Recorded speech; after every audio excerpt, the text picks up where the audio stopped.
اعوذ باللہ من الشیطان الرجیم بسم اللہ الرحمن الرحیم الحمد للہ رب العالمین والصلاة والسلام علی اشرف الانبیاء والمرسلین اللہم لا سہل الا ما جعلته سہلا وانت تجعل الحزن اذا شئت سہلا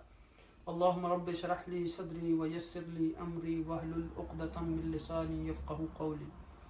اللہ پاک کی حمد و ثنا اور آقائے دو جہاں نبی مکرم تاجدار عرب و عجم سید المرسلین خاتم النبیین رحمت للعالمین کی ذات گرامی پر درود و سلام کے بعد رب کائنات کا احسان عظیم ہے کہ اس نے ہمیں پھر یہ قیمتی لمحات عطا فرمائے کہ ہم اس کی کتاب ہدایت کے ساتھ مل بیٹھیں، اس کو صحیح طریقے سے پڑھنے، سمجھنے، اس کا پیغام دوسرے لوگوں تک پہنچانے کا ذریعہ بنے اور اس پر عمل کرنے کی کوشش کریں۔ اللہ سبحانہ تعالیٰ کا ہم اس نعمت پر جتنا بھی شکر ادا کریں وہ کم ہے۔ گزشتہ درس میں ہم نے رب کائنات کے فضل اور اس کے احسان سے الحمدللہ سورہ بقرہ کی 198 آیات مکمل کر لی تھیں۔ آج اگلی دو آیات انشاءاللہ ہم مکمل کریں گے، 199 اور 200۔ تو سب سے پہلے اس سے پہلے کہ ہم ان آیات کی طرف آئیں اور ان کی تلاوت اور ترجمہ اور ان کو سمجھنے کی کوشش کریں، آج میں تمام امت مسلمہ کو نئے سال کی آمد پر مبارکباد پیش کرتا ہوں، اور میری دعا ہے کہ اللہ سبحانہ و تعالی تمام امت مسلمہ اور انسانیت کے لیے یہ نیا سال جو ہے وہ مبارک فرمائے، اور تمام امت مسلمہ کو امن اور امان کی دولت نصیب فرمائے، اور جتنے بھی مسلمان جو ہیں مظلوم ہیں، چاہے وہ بورما میں ہوں یا کشمیر میں ہوں یا فلسطین میں ہوں، اللہ سبحانہ و تعالیٰ ان کو آزادی کی نعمت عطا فرمائے۔ اور یہ دعا جو ہے یہ مسنون ہے عقائد و جہاں نبی اکرم صلی اللہ علیہ وسلم سے کہ نئے سال کی آمد پر یہ دعا پڑھنا کہ اللہم احلہ علینا بالیمن والایمان والسلامت والاسلام، اور یہ بھی معجم طبرانی کی روایت ہے معجم اوسط میں، اللہم ادخلہ علینا بالامن والایمان والسلامت والاسلام ورضوان من الرحمن وجوار من الشیطان۔ اے اللہ اس کو ہم پر امن، ایمان، سلامتی اور اسلام کے ساتھ رحمان کی خوشنودی اور شیطان سے حفاظت کے ساتھ لائیے۔ اللہ سبحانہ تعالیٰ سے دعا ہے کہ وہ ہمارے لیے اس نئے سال کو جو ہے وہ مبارک فرمائیں۔ آج کی جو آیات ہیں ہم ان کی تلاوت اور ترجمہ کر لیتے ہیں، اس کے بعد انشاءاللہ ہم ان آیات کو سمجھنے کی کوشش کریں گے۔ اعوذ باللہ من الشیطان الرجیم بسم اللہ الرحمن الرحیم فَإِذَا قَضَيْتُم مَّنَاسِكَكُمْ فَاذْكُرُوا اللَّهَ كَذِكْرِكُمْ آبَاءَكُمْ أَوْ أَشَدَّ ذِكْرًا فَمِنَ النَّاسِ مَن يَقُولُ رَبَّنَا آتِنَا فِي الدُّنْيَا وَمَا لَهُ فِي الْآخِرَةِ مِنْ خَلَاقٍ۔ یہ جو آیت میں نے پڑھی یہ آیت نمبر 200 ہے، اور آج کا ہمارا جو درس ہے وہ یہاں سے شروع ہوگا۔ ثُمَّ أَفِيدُوا مِنْ حَيْثُ أَفَادَ النَّاسُ وَاسْتَغْفِرُوا اللَّهَ إِنَّ اللَّهَ غَفُورٌ رَحِيمٌ۔ ثُمَّ أَفِيدُوا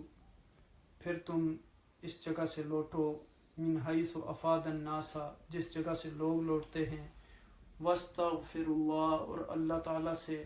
طلب بخشش کرتے رہو، مغفرت مانگتے رہو، ان اللہ غفور رحیم، یقیناً اللہ سبحانہ و تعالیٰ بخشنے والا مہربان ہے۔ فَإِذَا قَضَيْتُم پھر جب تم ارکان حج ادا کر چکو، مناسککم، مناسک یہ جو ہے یہ حج کے ارکان کے لیے خاص استعمال ہوتا ہے۔ فَاذْكُرُوا اللَّهَ تو اللہ کا ذکر کرو، كَذِكْرِكُمْ اس طرح ذکر کرو، كَذِكْرِكُمْ آبَاءَكُمْ جس طرح تم اپنے آباء و اجداد کا ذکر کرتے ہو، اشد ذکر بلکہ اس سے بھی زیادہ ذکر کرو۔ فَمِنَ النَّاسِ مَن يَقُولُ بعض لوگ وہ ہیں جو کہتے ہیں ہمارے رب ہمیں دنیا میں دے، ربنا آتنا فی الدنیا وما لہ فی الآخرۃ من خلاق، ایسے لوگوں کا آخرت میں کوئی حصہ نہیں۔ اب دیکھیں کہ یہاں ثم افیدوا من حیث افاد الناس، یہاں مذکورہ ترتیب کے مطابق یعنی ارفاد جانا اور وہاں وقوف کر کے واپس آنا ضروری ہے. لیکن عرفات جو ہے وہ چونکہ حرم کی حدود سے باہر ہے اور مزدلفہ جو ہے وہ حرم کی حدود کے اندر ہے، تو کچھ لوگ جو تھے وہ مزدلفہ سے ہی لوٹ آتے تھے.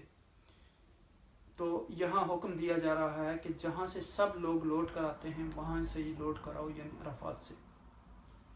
تو پھر عرب کے لوگ جب حج سے فراغت کے بعد مینا میں میلہ لگاتے تو اپنے آباء و اجداد کے کارناموں کا ذکر کرتے. تو مسلمانوں کو کہا جا رہا ہے کہ جب تم 10 ذی الحجہ کو کنکریاں مارنے، قربانی کرنے، سر منڈوانے، طواف کرنے اور سعی و مروہ سے فارغ ہو جاؤ تو اس کے بعد جو 3 دن مینا میں قیام کرو تو وہاں خوب اللہ کا ذکر کرو، جیسے جاہلیت میں تم اپنے آباء کا تذکرہ کیا کرتے تھے، اپنے آباء و اجداد کے کارناموں کا تذکرہ کیا کرتے تھے. تو یہاں دیکھیں کہ حج میں جو ہے وہ مساوات کا درس دیا گیا. جس طرح اقبال نے فرمایا کہ ایک ہی صف میں کھڑے ہو گئے محمود و ایاز، نہ کوئی بندہ رہا نہ کوئی بندہ نواز. اب دیکھیں کہ جاہلیت کے زمانے میں قریش جو تھے وہ بیت اللہ کے مجاور تھے اور اس بنا پر وہ اپنے آپ کو حمص کہتے تھے. حج کے دنوں میں عام لوگ جو ہے وہ عرفات کے میدان میں قیام کرتے تھے، لیکن قریش جو تھے وہ مزدلفہ میں قیام کرتے تھے اور وہ کہتے تھے کہ یہ ہماری شان کے خلاف ہے. ہم چونکہ قریش کے خاندان سے تعلق رکھتے ہیں کہ ہم یعنی یہاں سے آگے بڑھیں، کیونکہ مزدلفہ جو ہے وہ حرم کی حد میں ہے اور عرفات اس سے باہر. تو ان کا یہ وہم و گمان اور خیال تھا کہ حرم کی حدود سے باہر جانا ان کی شان، ان کی بزرگی کے خلاف ہے، اور وہاں جا کر لوگوں سے ملنا جو ہے یہ ان مذہبی فضیلت کے خلاف ہے. تو قرآن نے اس کی تردید کی ہے. اور جیسے دوسری جگہ پہ بھی قرآن نے فرمایا کہ یا ایھا الناس انا خلقناکم من ذکر و انثی وجعلناکم شعوبا وقبائل لتعارفوا ان اکرمکم عند اللہ اتقاکم، یعنی جو معیار ہے وہ تقوی ہے. یعنی اللہ سبحانہ تعالیٰ نے فرمایا کہ اے لوگوں میں نے تمہیں پیدا کیا مرد اور عورت سے، پھر تمہارے خاندان بنائے، قبیلے بنائے تاکہ تم ایک دوسرے کے ساتھ تعارف کرو، لیکن تم میں سب سے زیادہ عزت والا، سب سے زیادہ مکرم، سب سے زیادہ معزز وہ ہے جو تقوی والا ہے. اور پھر آقا دو جہاں نبی اکرم صلی اللہ علیہ وسلم نے بھی اس کی بڑی واضح تفصیل بیان فرمائی اور اس کی اہمیت بیان فرمائی کہ ان اللہ لا ينظر الى صورکم ولا الى اشقالکم ولکن ينظر الى قلوبکم واعمالکم، کہ اللہ سبحانہ وتعالی نہ آپ کی شکلوں کی طرف دیکھتے ہیں، نہ آپ کے جسموں کی طرف دیکھتے ہیں، بلکہ وہ آپ کے اعمال اور آپ کے دلوں کی طرف دیکھتے ہیں. جس طرح کہ ایک دوسری جگہ پہ بھی فرمایا کہ لن ینال اللہ لحومها ولا دماؤها ولکن ینالہ التقوی، اللہ سبحانہ وتعالی کو آپ کی قربانیوں کا نہ گوشت پہنچتا ہے نہ خون پہنچتا ہے، بلکہ آپ کے دلوں کا جو تقوی ہے، جو قربانی کا وہ جذبہ ہے، جو اثار ہے، وہ اللہ سبحانہ وتعالی کو پہنچتا ہے. تو اب دیکھیں کہ پھر یہاں یعنی ایک تو معیار یہ بتایا گیا کہ تقوی ہے، انسان کوئی گورا ہو یا کالا، کوئی سفید ہو یا سیاہ، کوئی امیر ہو یا غریب، کوئی بادشاہ ہو یا عام آدمی، ان کے درمیان اگر اللہ کے ہاں کوئی عزت والی چیز ہے تو وہ تقوی ہے. تو یہاں مساوات کا درس دیا گیا. اب دیکھیں کہ حج میں جو لباس ہے وہ بھی ایک ہی قسم کا، وہاں جو آپ تکبیر پڑھتے ہیں، تلبیہ لبیک اللہم لبیک، ہر شخص وہی پڑھ رہا ہوتا ہے، اور وہاں تمام ایک ہی صف میں کھڑے ہوتے ہیں، تمام عرفات کے میدان میں کھڑے ہوتے ہیں، تمام لوگ مزدلفہ میں جاتے ہیں، تمام لوگ شیطان کو جو ہے وہ کنکریاں مارتے ہیں، تمام لوگ کعبہ کا طواف کرتے ہیں، تمام لوگ سعی کرتے ہیں صفا اور مروہ کی. تو دوسرا یہ یہاں کہا گیا کہ ایک ہی جگہ قیام کرنے کا حکم دیا گیا، یعنی عرفات میں. پھر ان آیات کریمہ میں گناہوں کی معافی کا حکم دیا گیا کہ بخشش کی طلب کریں، اور گناہوں کی معافی کے بعد یعنی یہاں مراد یہ ہے کہ توبۃ النصوح کیا جائے، پھر ان گناہوں کی طرف واپس نہ آیا جائے. اور پھر دیکھیں کہ عزت کا جو معیار ہے وہ تعز من تشاء و تذل من تشاء بیدک الخیر انک علی کل شیء قدیر، یعنی یہ اللہ کے ہاتھ میں ہے، اللہ جس کو چاہتے ہیں عزت دیتے ہیں، جس کو چاہتے ہیں وہ ذلت عطا کر دیتے ہیں۔ تو حج میں آپ دیکھیں کہ مساوات، پرہیزگاری، عاجزی، تزکیہ نفس، ان چیزوں پر بار بار زور دیا جا رہا ہے۔ بار بار اللہ کی عبادت، ذکر اور توبہ استغفار کی تلقین کی جا رہی ہے، اور وہ لوگ جو صرف دنیاوی زندگی کے لیے دعائیں کرتے ہیں ان کی یہاں مذمت کی گئی، بلکہ یہ دعا جو ہے یہ ہمیشہ مانگنی چاہیے کہ ربنا آتنا فی الدنیا حسنہ وفی الآخرۃ حسنہ وقنا عذاب النار۔ یہ اگلی آیت میں آ رہا ہے، انشاءاللہ اس پہ ہم گفتگو بھی کریں گے۔ تو اب دیکھیں کہ ہمیں اپنی دنیاوی زندگی کو اس طریقے سے مزین کرنا چاہیے، اس طریقے سے استوار کرنا چاہیے کہ ہماری آنے والی زندگی کامیاب ہو جائے۔ یعنی دیکھیں کہ ہماری زندگی کا مقصد جو رب کائنات نے قرآن میں بیان کیا، الذی خلق الموت والحیات لیبلوکم ایکم احسن عملا، انسان کو اس لیے پیدا کیا گیا تاکہ رب کائنات اس کا امتحان لیں، دیکھیں کہ کون ان میں اچھے عمل کرتا ہے، لیبلوکم ایکم احسن عملا۔ تو اب دیکھیں کہ پیچھے بھی ہم نے سورہ بقرہ میں پڑھا تھا کہ وَلَنَبْلُوَنَّكُمْ بِشَيْءٍ مِّنَ الْخَوْفِ وَالْجُوعِ وَنَقْصٍ مِّنَ الْأَمْوَالِ وَالْأَنفُسِ وَالثَّمَرَاتِ وَبَشِّرِ الصَّابِرِينَ الَّذِينَ إِذَا أَصَابَتْهُم مُّصِيبَةٌ قَالُوا إِنَّا لِلَّهِ وَإِنَّا إِلَيْهِ رَاجِعُونَ۔ اب دیکھیں کہ جانوں کی کمی کے ذریعے، مالوں کی کمی کے ذریعے، پھلوں کی کمی کے ذریعے، ان سب چیزوں کے ذریعے آزمایا جائے گا انسان کو، لیکن جو لوگ اس پہ صبر کریں گے اور کہیں گے کہ قالوا انا للہ و انا الیہ راجعون، تو ان کے لیے پھر بشارت ہے، یا ایھا الذین آمنوا استعینوا بالصبر والصلاۃ ان اللہ مع الصابرین وبشر الصابرین الذین اذا اصابتهم مصیبہ قالوا انا للہ و انا الیہ راجعون۔ تو اب دیکھیں کہ آقا دو جہاں نبی اکرم صلی اللہ علیہ وسلم نے فرمایا کہ کن فی الدنیا کأنک غریب عابر سبیل، یعنی یہ دنیاوی زندگی چند دنوں کی زندگی ہے، یہاں ایک مسافر کی طرح انسان کو رہنا چاہیے۔ یہ کوئی ہمارا مکمل ٹھکانہ نہیں ہے، پرماننٹ ہمارا ٹھکانہ نہیں ہے۔ اب دیکھیں کہ سارے لوگ آہستہ آہستہ اس دنیا سے جا رہے ہیں اور ہم نے بھی ایک دن جانا ہے، اس لیے ہمیں آخرت کی زندگی کی فکر ہونی چاہیے، اس کی تیاری کی فکر ہونی چاہیے، اور انسان کو پتہ نہیں کہ اس کی موت کس لمحے آ جائے، یہ تو رب کے علم میں ہے، چونکہ انسان کے علم میں یہ دو چیزیں نہیں ہیں کہ اس کو رزق کہاں سے ملے گا اور اس کی موت کہاں واقع ہوگی اور کب واقع ہوگی۔ تو یعنی لا تدری نفس بأی ارض تموت ما تدری وما تدری نفس ماذا تکسب غدا۔ تو اب دیکھیں کہ یعنی مسلمان کا جو ایک شیوا ہے کہ وہ دنیاوی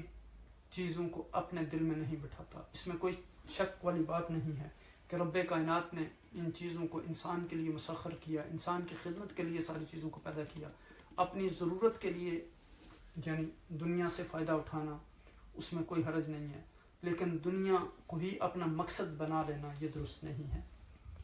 پھر آپ دیکھیں کہ یہاں جو ثم کا لفظ استعمال کیا گیا، ثم افیدو، تو یہ ثم یہاں پر خبر پر عطف ڈالنے کے لیے استعمال ہوا تاکہ ترتیب جو ہے وہ ہو جائے۔ گویا کہ عرفات میں ٹھہرنے والوں کو حکم ملا کہ وہ یہاں سے مزدلفہ جائے تاکہ مشعر الحرام یعنی مزدلفہ کے پاس اللہ تعالیٰ کا ذکر کر سکے، اور یہ بھی فرمایا کہ وہ تمام لوگوں کے ساتھ عرفات میں ٹھہرے جیسے کہ عام لوگ یہاں ٹھہرتے تھے۔ البتہ قریشیوں نے جو ہے وہ فخر و تکبر اور نشان و امتیاز کے طور پر یہ ٹھہرا لیا تھا کہ وہ حد حرم سے باہر نہیں جاتے تھے۔ تو اب دیکھیں کہ ہم نے پیچھے سورہ بقرہ میں پڑھا تھا کہ یہ شیطان کی صفت ہے، تکبر اور انکار۔ تو اور حرم کی آخری حد میں یہ ٹھہر جاتے تھے اور کہتے تھے کہ ہم اللہ والے ہیں، اسی کے شہر کے رئیس اور اسی کے گھر کے مجاور ہیں، اور اشدہ پر زبر تمیز کی بنا پر لائی گئی ہے، یعنی اس طرح خدا کی یاد کرو جیسے اپنے بڑوں پر تم فخر کیا کرتے تھے۔ تو اب دیکھیں کہ یہاں یعنی ان آیات مبارکہ میں ہمیں غور کرنے کی ضرورت ہے، اور یہ روایت جو ہے یہ صحیح بخاری میں بھی ہے کہ قریش اور ان کے ہم خیال لوگ جو تھے وہ مزدلفہ میں رک جایا کرتے تھے اور وہ اپنا نام جو ہے حمص رکھتے تھے. باقی کل عرب جو تھے عرفات میں جا کر ٹھہرتے تھے اور وہیں سے واپس لوٹتے تھے. اس لیے اسلام نے یہاں حکم دیا کہ جہاں سے عام لوگ لوٹتے تھے تم بھی وہیں سے لوٹا کرو. اور اب دیکھیں کہ یہاں حضور نبی اکرم صلی اللہ علیہ وسلم نے استغفار کے بارے میں بے شمار آپ سے حدیث جو ہیں وہ وارد ہیں. تو حضور نبی اکرم صلی اللہ علیہ وسلم فرض نماز سے فارغ ہو کر 3 مرتبہ استغفار کیا کرتے تھے. یہ روایت جو ہے وہ صحیح مسلم میں موجود ہے. آپ لوگوں کو سبحان اللہ، الحمدللہ، اللہ اکبر 33 مرتبہ پڑھنے کا حکم دیا کرتے تھے. یہ بھی بخاری اور مسلم میں موجود ہے. اور عرفہ کی دن شام کے وقت حضور صلی اللہ علیہ وسلم اپنی امت کے لیے استغفار کرتے تھے. اور آپ کا ارشاد گرامی ہے کہ تمام استغفاروں کا سردار یہ استغفار ہے: اللہم انت ربی لا الہ الا انت خلقتنی وانا عبدک وانا علی عہدک ووعدک ما استطعت اعوذ بک من شر ما صنعت ابوء لک بنعمتک علی وابوء بذنبی فاغفر لی فانہ لا یغفر الذنوب الا انت. یعنی حضور نبی اکرم صلی اللہ علیہ وسلم فرماتے ہیں کہ جو شخص اسے رات کے وقت پڑھ لے، اگر اسی رات مر جائے تو قطعاً وہ جنتی ہوگا. جو شخص اسے دن کے وقت پڑھے، اگر اس دن مرے گا تو وہ جنتی ہوگا. یہ بخاری شریف کی روایت ہے. تو حضرت ابوبکر صدیق رضی اللہ تعالیٰ عنہ نے ایک مرتبہ کہا کہ یا رسول اللہ صلی اللہ علیہ وسلم مجھے کوئی دعا بتائیے کہ میں پڑھوں. تو آپ نے یہ دعا ان کو بتائی: اللہم انی ظلمت نفسی ظلما کثیرا ولا یغفر الذنوب الا انت فاغفر لی مغفرۃ من عندک وارحمنی انک انت الغفور الرحیم. یہ بخاری و مسلم کی روایت ہے. تو اب دیکھیں یہاں یعنی ان آیات میں کثرت ذکر کا ذکر ہوا. اگلے جملے کے معنی تو یہ بیان کیے گئے کہ اس طرح ذکر کرو جس طرح بچہ اپنے باپ یا اپنے ماں کو یاد کرتا ہے. دوسرے معنی یہ ہیں کہ اہل جاہلیت حج کے موقع پر ٹھہرتے تھے. کوئی کہتا تھا میرا باپ جو ہے وہ بڑا مہمان نواز تھا، میرا باپ بڑا سخی تھا، میرا باپ لوگوں کے بڑے کام آتا تھا، وہ لوگوں کے کام کاج کرتا تھا، وہ سجات میں بڑا مشہور تھا. تو اللہ تعالیٰ فرماتا ہے یہ فضول باتیں یہاں چھوڑ دو، اللہ تعالیٰ کی عظمت بیان کرو، اللہ کی بڑائی بیان کرو، اللہ کی بزرگی بیان کرو، اللہ کی تعریفیں بیان کرو، کیونکہ سب تعریفیں اللہ کے لیے ہیں، سب بزرگیاں اللہ سبحانہ و تعالیٰ کے لیے ہیں. اس لیے تم صرف اللہ سبحانہ و تعالیٰ کی بڑائی بیان کرو. اور آؤ جو اس آیہ کریمہ میں استعمال کیا گیا او اشد ذکر، تو یہ دیکھیں کہ اور بھی بہت ساری جگہوں پہ اس طرح کا اسلوب ہے. یہاں خبر کی مثلیت کی تحقیق ہے، جیسے او اشد قسوہ یا او اشد خشیہ او یزیدون او ادنا دوسری جگہوں پہ آیا ہے. تو پھر ارشاد ہوتا ہے کہ ذکر اللہ بکثرت کر کے پھر دعائیں مانگو، کیونکہ یہ قبولیت کا وقت ہے. تو ساتھ ان لوگوں کی برائی بیان کی گئی کہ جو صرف دنیاوی چیزوں کو طلب کرتے ہیں اور آخرت کی طرف نظر نہیں اٹھاتے. بعض لوگ جو تھے وہ دنیاوی چیزیں مانگتے تھے دعاؤں میں، تو ان کی یہاں نفی کی گئی کہ انسان کو صرف دنیا نہیں مانگنی چاہیے، بلکہ یہ کہنا چاہیے کہ ربنا آتنا فی الدنیا حسنہ وفی الآخرۃ حسنہ وقنا عذاب النار. تو اب دیکھیں کہ یہ ان آیات مبارکہ میں پہلی بات تو یہ ہے کہ یہاں مساوات کا حکم دیا گیا، یعنی اور برتری اور قومی امتیاز اور نسلی چیزوں پر فخر کرنا ان سے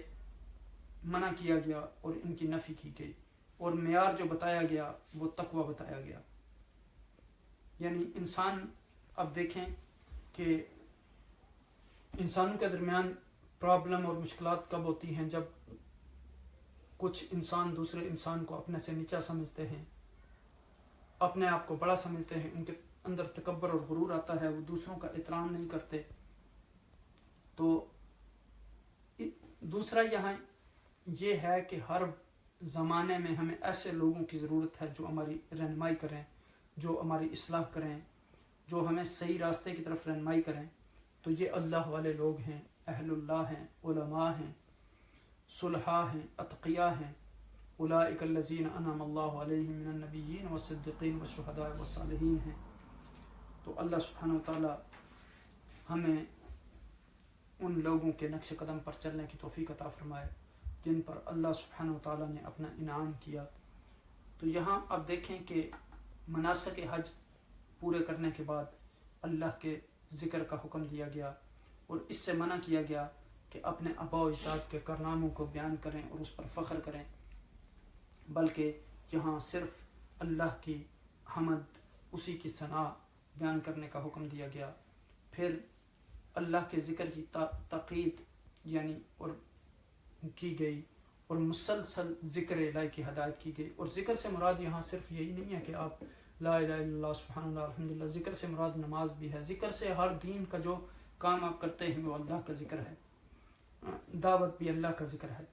تو ہمیں چاہیے کہ ہم اللہ سبحانہ تعالیٰ کے احکامات کو غور سے سنیں، ان پر عمل کریں، اپنی زندگی کی اصلاح کریں، حرام اور ناجائز چیزوں سے خود بھی بچیں اور دوسروں کو بھی بچنے کی ترغیب دلائیں، اپنے اندر تقوی پیدا کریں، اور دنیا کی تمام دوسری قوموں کے لیے اپنے آپ کو رول ماڈل کی حیثیت سے پیش کریں، بہتر اعمال کا زندہ نمونہ بن کر مثال قائم کریں، تاکہ وہ دوسرے لوگ جو ہیں وہ اسلام قبول کریں ہمارے اخلاق کو دیکھ کر، ہمارے رویوں کو دیکھ کر، ہمارے معاملات کو دیکھ کر۔ آج اس امر کی اشد ضرورت ہے کہ ہم اسلام کی حقیقی